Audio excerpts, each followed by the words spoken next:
नमस्कार, मैं राजेश श्री अरविंदो सोसाइटी की तरफ से आपका स्वागत करता हूं। हम आपको शिक्षा में शून्य निवेश नवाचार कार्यक्रम ZIA द्वारा संकलित रोचक नवाचार के बारे में बताएंगे। हम इनोवेटिव पाठशाला के अंतर्गत महाराष्ट्र की कक्षा 3 की हिंदी विषय की पुस्तक के पाठ 28 एकता में गृह कार्य परिवेश में व्यवहारिक शिक्षा का क्रियान्वयन इस वीडियो में हम देखेंगे। सबसे पहले प्रस्तुत पाठ एकता का सारांश मैं आपको बताना चाहता हूँ।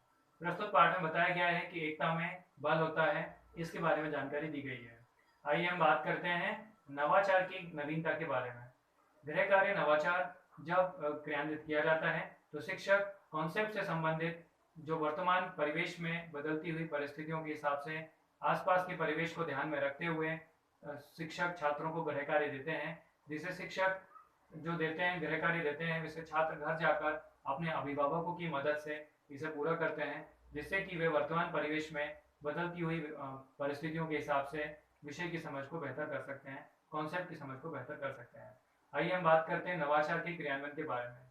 शिक्षक जो गृह कार्य दिया जाता है, जो शिक्षक जो गृह कार्य छात्रों को देते हैं वे छात्र घर जाकर अभिभावकों की मदद से इसे पूरा करते हैं। वे घर जाकर जो छात्र हैं वे अभिभावकों के साथ विषय से संबंधित चर्चा करते हैं, अवलोकन करते हैं। इसके बाद उनको जो क्रिया की जानकारी है उसको बेहतर कर सकते हैं, जो पाठ से संबंधित क्रियाओं की जानकारी है वे उसे बेहतर कर सकते हैं।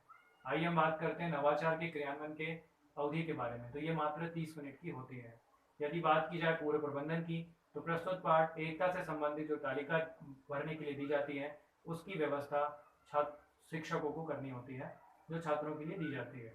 आइए हम बात करते हैं शिक्षकों के लिए निर्देश के बारे में। जो पाठ पढ़ाया जा रहा है एकता, तो उसमें जो क्रिया की जो जानकारी है छात्र इसको दोहरा सकते हैं। तो इससे संबंधित जो पहले पाठ पढ़ाया जाना अत्यंत आवश्यक है। इसमें जो गतिविधि है, निर्माण, व्याख्या है, वह पहले से पूर्व में कराया जाना आवश्यक है।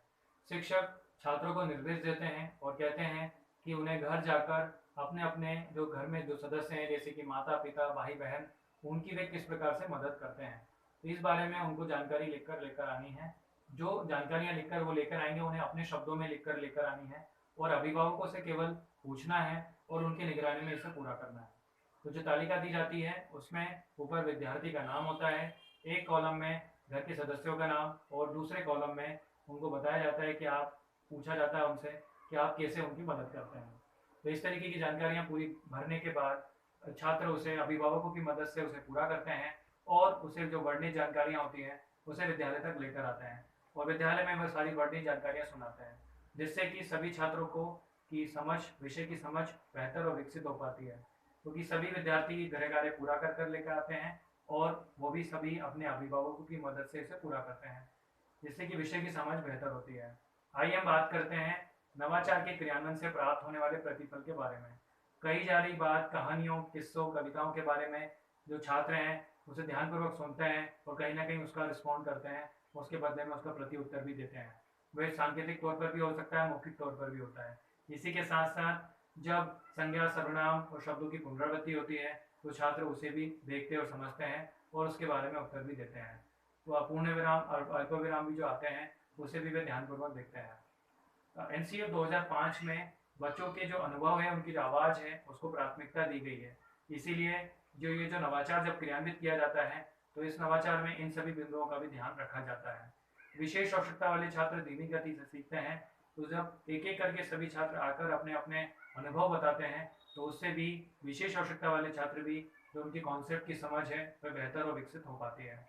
प्रस्तुत पाठ को निर्धारित पाठ्यक्रम में निर्धारित माह में ही पढ़ाया जाना चाहिए। प्रस्तुत पाठ में आज हमने गृह कार्य परिवेश में व्यवहारिक शिक्षा का क्रियान्वयन समझा। इस पाठ एकता में और भी कई सारे नवाचारों का क्रियान्वयन किया जा सकता है। हम आशा करते हैं इस वीडियो को देखने के बाद इस नवाचार तकनीक को आप अपने विद्यालय या कक्षा में अवश्य क्रियान्वित करेंगे। इस तरीके के कई और दिलचस्प नवाचार हम आप तक लाते रहेंगे। आपसे अनुरोध है आप हमारा YouTube चैनल जरूर सब्सक्राइब करें। यदि इस वीडियो को आप फेसबुक पर देख रहे हैं तो हमारा पेज ZIA जरूर लाइक करें। इस वीडियो में डिस्क्रिप्शन में एक लिंक दिया गया है जिस पर क्लिक कर आप इनोवेटिव पाठशाला ऐप डाउनलोड कर सकते हैं।